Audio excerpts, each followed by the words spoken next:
नमस्कार मित्रो, माझ्या कायदेभान या लीगल चॅनलवर तुमचं स्वागत आहे।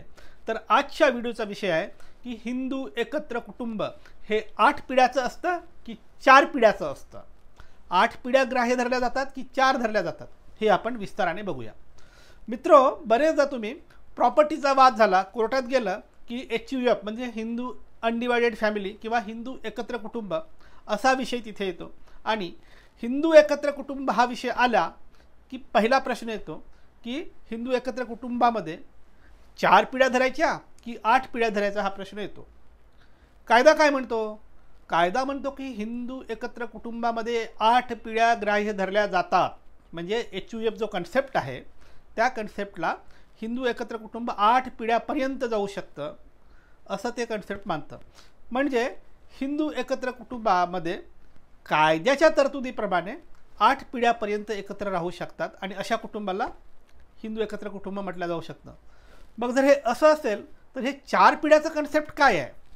तर 4 पिढ्याचं जे कन्सेप्ट आहे ते हिंदू एकत्र कुटुंबातील पहिल्या 4 पिढ्या ज्या प्रॉपर्टीचं मालकी हक्क धारण करण्याचा अधिकार बाळगतात त्याला कायदेशीर शब्द आहे तो म्हणजे को पार्सनर।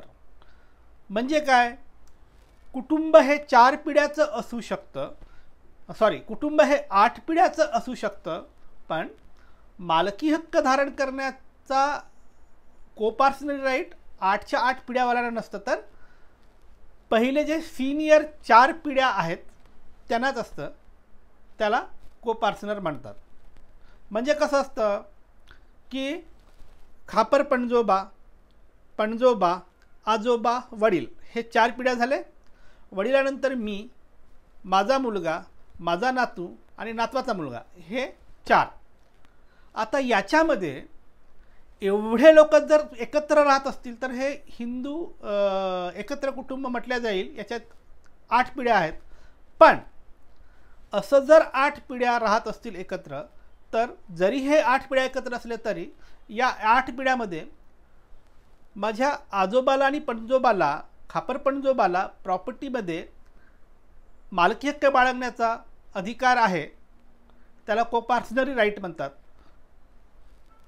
मी 5वा नंबर पडतो तर मला नाही आहे, म्हणजे मी एकत्र कुटुंबाचा सदस्य आहे पण मी कोपार्सनर नाही होऊ शकत।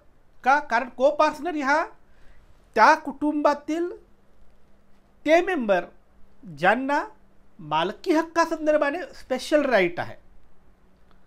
कुटुंबातील सदस्य मी आहे का? आहे, पण पिढ्या मोजल्या तर मी 5 नंबरचा येतो, त्याच्यामुळे मी कुटुंबाचा सदस्य जरूर राहील पण मालकी हक्कासंदर्भाने मला अधिकार नाही, कारण 5वा पिढीचा मेंबर कोपार्सनर नाही बनू शकत, म्हणजे मालकी हक्क नाही बाळगू शकत। माझे खापर पणजोबा वारले तर मग पिढी शिफ्ट होईल। काय होईल?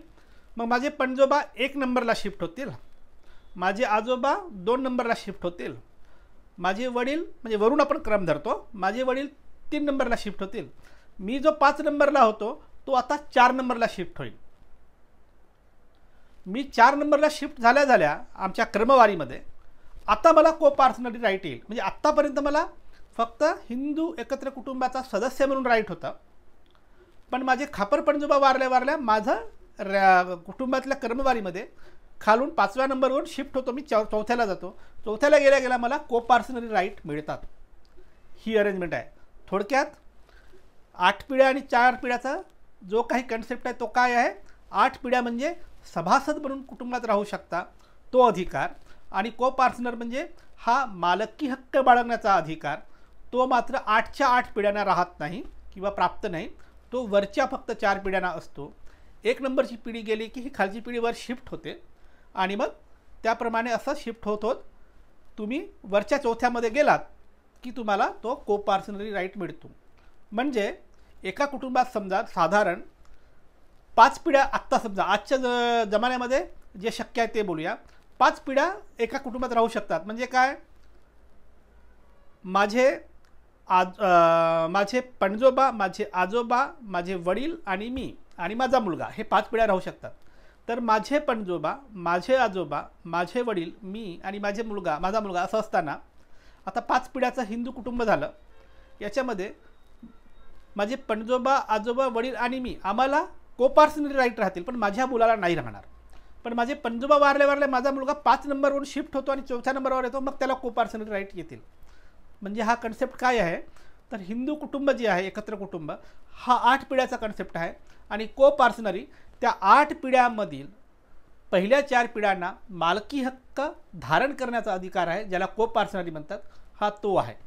म्हणजे HUF जे आपण म्हणतो त्याच्यात 8 पिढ्या राहू शकतात, पण 4 पिढ्यावाला जो कन्सेप्ट आहे तो त्या 8 पिढ्यामधील मालकी हक्क धारण करण्याच्या संदर्भाने असलेली वेगळी तरतूद म्हणजेच कोपार्सनरी हे होय.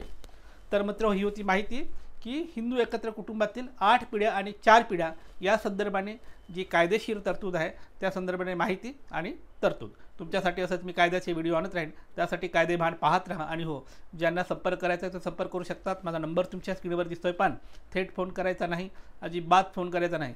व्हॉट्सॲपवर जा, नाव, गाव, जिल्हा, केसची माहिती लिहून पाठवा. जर तुमच्या केसमध्ये मेरिट असेल तर आम्ही तुम्हाला सल्ला देऊ. बाय.